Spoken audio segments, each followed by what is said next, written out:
उत्तर प्रदेश के एक छोटे से गांव सूरजपुर में जानकी देवी अपने परिवार के साथ रहती थीं। पूरे गांव में उनकी पहचान एक सख्त लेकिन मेहनती महिला के रूप में थी। उनके घर में नई नई बहू बनकर आई थी आरती, जो स्वभाव से शांत, विनम्र और बेहद गुणवान थी। आरती को खाना बनाना बहुत पसंद था। उसने बचपन से अपनी माँ और दादी से तरह तरह के पारंपरिक व्यंजन बनाना सीखा था, लेकिन ससुराल आने के बाद उसने कभी अपने हुनर का दिखावा नहीं किया। वह चुपचाप घर के काम करती और सबका सम्मान करती।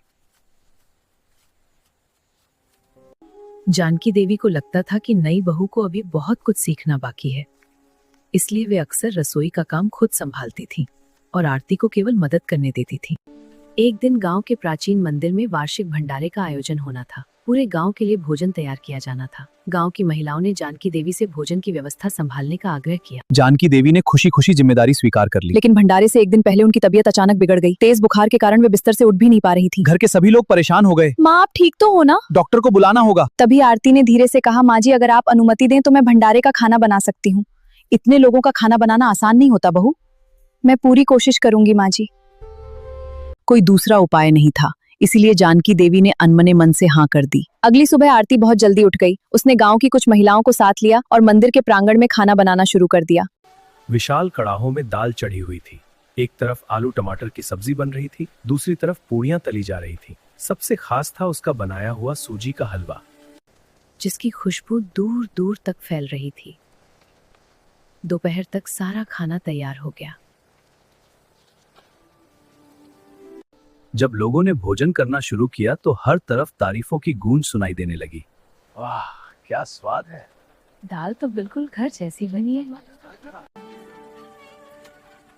इतना स्वादिष्ट हलवा मैंने आज तक नहीं खाया। लोग बार बार भोजन लेने लगे। कुछ देर बाद सरपंच जी ने पूछा, आज खाना किसने बनाया है? वाह, यह खाना तो बहुत स्वादिष्ट है। किसने बनाया? जब उन्हें पता चला कि यह सब आरती ने बनाया है, तो वे भी उसकी तारीफ किए बिना नहीं रह सके। शाम तक पूरे गांव में आरती के खाने की चर्चा होने लगी। बहन, तुम्हारी बहू तो बहुत ही हुनरमंद निकली। उसके हाथों के स्वाद ने तो पूरे गांव का दिल जीत लिया। जब गांव की महिलाएं जानकी देवी से मिलने पहुंची तो उन्होंने कहा। यह सुनकर जानकी देवी चुप हो गई।